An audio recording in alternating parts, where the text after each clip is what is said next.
चलिए आगे समझना शुरू करते हैं। कंकाल तंत्र, स्केलेटरी सिस्टम। मानव भ्रूण में हृदय स्पंदन कब प्रारंभ होता है? विकास के चौथे पांचवें सप्ताह में। ठीक है। मनुष्य की खोपड़ी में कितनी अस्थियां होती हैं? 29 बोन्स होती हैं, मतलब अस्थियां होती हैं। प्रतिवर्ती क्रियाओं रिफ्लेक्स एक्शन का नियंत्रण केंद्र कहाँ होता है? कशेरुक रज्जु स्पाइनल कॉर्ड में होता है। वयस्क मानव में कितनी अस्थियां होती हैं? 206। नाखून काटते समय दर्द नहीं होता है क्योंकि नाखून मृत कोशिकाओं के द्रव्य द्वारा बने होते हैं जिससे रक्त संचरण नहीं होता। ठीक है। हमारे शरीर का सबसे दृढ़ भाग क्या होता है? दंत वल्क होता है, इनेमल जिसे आप बोल सकते हैं। शल्य क्रिया में आर्थियोप्लास्टी का क्या कार्य होता है? जोड़ का प्रतिस्थापन करना होता है। क्या होता है? जोड़ का प्रतिस्थापन करना होता है। मानव शरीर में सबसे छोटी हड्डी कान की होती है जिसे आप क्या बोल सकते हैं? जिसे आप स्टेपिज कहा जाता है। मानव शरीर की सबसे लंबी अस्थियां कौन सी हैं? तो इसका राइट आंसर जो हो जाएगा वो आपका फीमर हो जाएगा। कशेरुक रज्जु में कितने जोड़ी तंत्रिका पाई जाती हैं? 31 पेयर्स, मतलब 31 जोड़ी। मनुष्य के शरीर में पसलियों के कितने जोड़े पाए जाते हैं? तो इसका राइट आंसर हो जाएगा 12 जोड़े।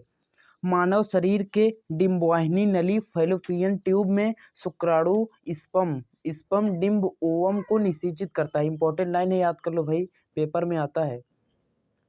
वयस्क मानव के शरीर में जल का प्रतिशत कितना होता है? 65%।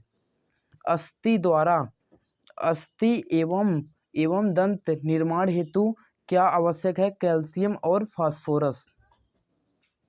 मानव शरीर की सबसे मजबूत पेशी कौन है? जबड़े की। परिवर्धनशील भ्रूण की शुष्कन से कौन रक्षा करता है? उल्व जो होता है वो रक्षा करता है। मानव शरीर के जीवन काल में कितने दांत 2 बार विकसित होते हैं? तो 20 दांत 2 बार विकसित होते हैं, जिससे क्या बोल सकते हैं हम? द्विबारदंती। मानव शरीर की सबसे बड़ी गुहा कौन सी होती है? तो इसका राइट आंसर हो जाएगा कोलम है। ठीक है। कोलम तथा आगे इसको पढ़ लो, मुझे नहीं आ रहा है। त्वचा पर चोट लगने के बाद इसका पुनरुद्भवन, मतलब इसका पुनरुद्भवन रीजनरेशन किसके द्वारा होता है? तो घनाकार उपकला से होता है। कंडरा किसको जोड़ती है? मतलब टेंडन इसे इंग्लिश में बोलते हैं। टेंडन किसको जोड़ती हैं? पेशी को अस्थि से। स्नायु किसको जोड़ता है? अस्थि को अस्थि से।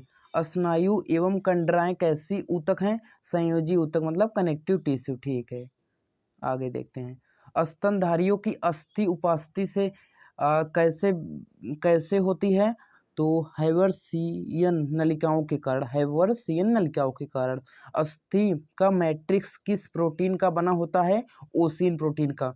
अस्थियों को कठोर बनाने वाले लवण मुख्यतः क्या होते हैं? कैल्शियम और मैग्नीशियम के फास्फेट। लसिका मतलब लिम्फ में किन रुधिराणुओं की अनुपस्थित होती है? तो लाल रुधिराणु की। कौन सा प्रोटीन त्वचा, बाल, नाखून, सींग तथा खुर निर्माण में सहायता करता है? किरेटिन हो जाएगा, किरेटिन।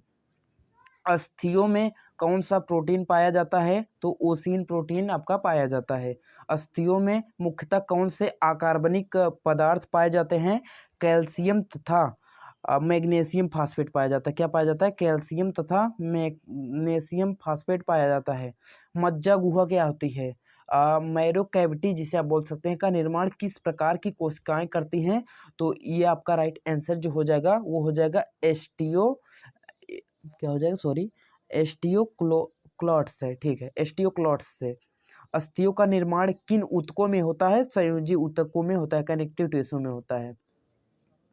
जो शिशु होते हैं, जो बच्चे होते हैं, शिशुओं में कुल कितनी अस्थियां होती हैं? तो इसका राइट आंसर जो हो जाएगा आपका वो 300 हो जाएगा। चलिए आगे देखते हैं। मानव शरीर के मानव शरीर के किस अंग में सबसे अधिक अस्थियों की संख्या होती है? तो हाथ में हो जाएगा आपका। चलिए आगे समझना शुरू करते हैं। किस प्रकार की संधियों द्वारा हमारी खोपड़ी की अस्थि परस्पर जुड़ी रहती है? तो इसका राइट आंसर हो जाएगा आपका अचल संधि। मनुष्य के कंकाल में कब्जा संधि का एक उत्कृष्ट ठीक है, कोई दिक्कत नहीं। उत्कृष्ट उदाहरण किन अस्थियों की संधि में मिलता है? अल्फा ह्यूमरस ठीक है। चलिए आगे समझना शुरू करते हैं आपका। मनुष्य की श्रोणि मेखला में 3 अस्थियां मतलब क्या नाम है इसका?